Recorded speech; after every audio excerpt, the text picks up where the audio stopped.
नारायण नारायण नारायण नारायण।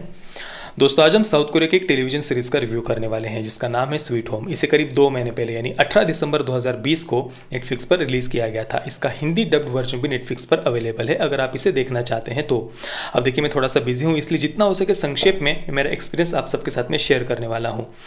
मैं परसों नेटफ्लिक्स पर बैठा था, स्क्रॉल कर रहा था, सोच रहा था क्या देखूँ क्या नहीं, तो अचानक से इस सीरीज़ का पोस्टर मेरे सामने आ गया।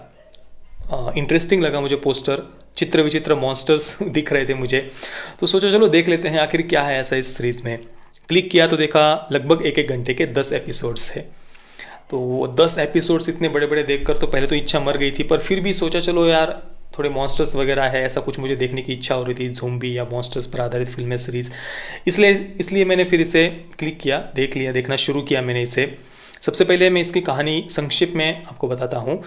हमारे सीरीज़ का जो लीड कैरेक्टर है उसके फैमिली की यानी उसके माता पिता और बहन की एक एक्सीडेंट में मृत्यु हो गई है, जिस कारण से वो जीने की इच्छा पूरी तरीके से खो चुका है, आत्महत्या करना चाहता है और ऐसी मानसिक स्थिति में वो एक नए अपार्टमेंट में रहने के लिए जाता है, बिल्कुल ही अकेला। अब उसके वहाँ जाने के बाद में उस बिल्डिंग में, उस अपार्टमेंट में, कई मंजिला वो बिल्डिंग है, वहाँ पर लोग अचानक से कुछ लोग मॉन्स्टर बनने लग जाते हैं। केवल उस बिल्डिंग में ही नहीं, पूरे ही साउथ कोरिया में ये त्रासदी फैल जाती है। ये कोई वायरस नहीं है, रैंडमली लोग मॉन्स्टर बनने लग जाते हैं और उसके पीछे कोई भी ऐसा पर्टिकुलर रीज़न नहीं है।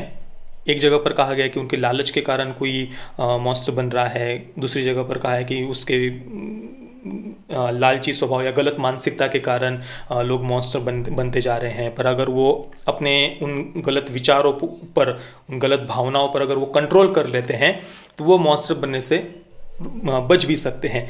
इस प्रकार के, मतलब ये ज़ोंबीज नहीं है, चित्र विचित्र ऐसे साइज और शेप के ये मॉन्स्टर्स है। कोई पर्टिकुलर एक फिक्स बात हम उनके बारे में नहीं कह सकते उनका वर्णन करने के लिए, वो कुछ भी किसी भी प्रकार से बन सकते हैं। अब इनमें से जो ज़्यादातर मॉन्स्टर्स है वो दूसरे मनुष्यों को मारते हैं, पर कुछ मॉन्स्टर्स ऐसे भी है जो मनुष्यों के लिए खतरनाक नहीं है।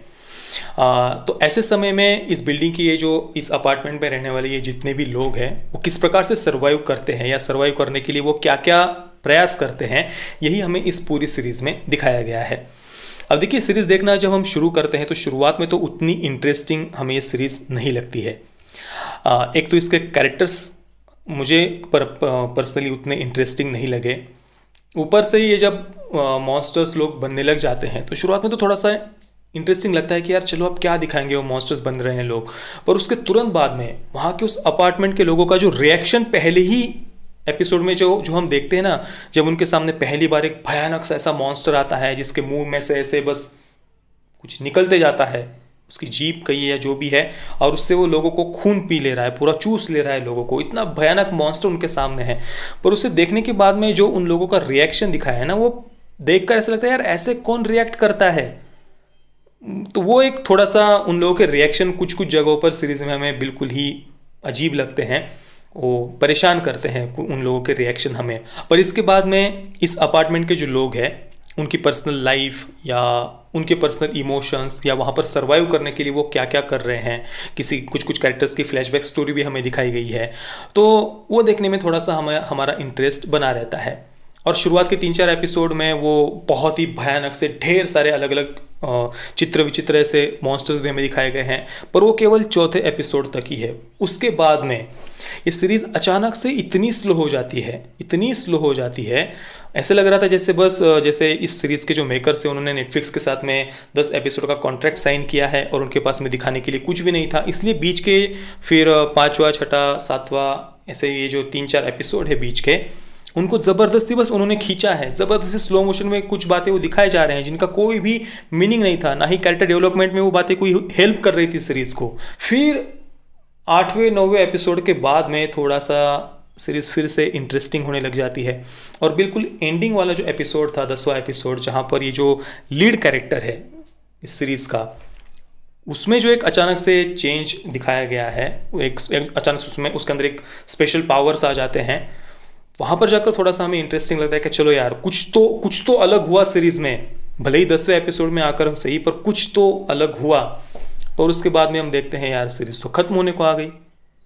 मतलब ऐसे लग रहा था यार मैंने अपने 10 घंटे क्यों दिए इस सीरीज़ को देखने के लिए। तो मैं इतना ही कहूँगा कि अगर आपके पास देखने के लिए कुछ नहीं है, आप देखना ही चाहते हैं तो देख सकते हैं, पर आपको कोई सरप्राइज़ करेगी ये सीरीज़ या आप इससे बहुत इन्जॉय करेंगे, ऐसी तो ये सीरीज़ बिल्कुल भी नहीं है। साथ में ही इसे एक अपोकलिप्टिक हॉरर सीरीज़ कहा गया है, तो ना हॉरर तो मुझे इसमें बिल्कुल भी वैसा कहीं पर लगा नहीं।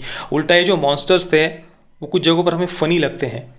एक जगह पर इसकी जो थीम है वो थोड़ी सी डार्क है सीरीज़ की, पर दूसरी जगह जब वो मॉन्स्टर्स आ जाते हैं ना तो वो बिल्कुल ही फ़नी लगते हैं, उन पर हमें हंसी आती है जिस प्रकार से उनको दिखाया गया है, किसी कार्टूनिश बिल्कुल वो लगते हैं। वीएफएक्स भी उतना बढ़िया नहीं था उनका। कुल मिलाकर आप इसे बिल्कुल ही आसानी से इग्नोर कर सकते हैं, स्किप कर सकते हैं। मैं स्वीट होम इस वेब सीरीज़ को दूंगा 5/10 स्टार्स। पेरेंटल गाइडेंस की अगर हम बात करें तो सीरीज़ में सेक्स और न्यूडिटी तो नहीं है, पर वायलेंस है, ढेर सारे अलग अलग प्रकार के मॉन्स्टर्स है, तो परिवार के साथ में देखने जैसे तो ये सीरीज़ बिल्कुल भी नहीं है। बाकी आपने अगर इस सीरीज़ को देखा है तो आपका एक्सपीरियंस कैसा रहा मुझे अब नीचे कमेंट में ज़रूर बताइए। जय श्री राम, वंदे मातरम।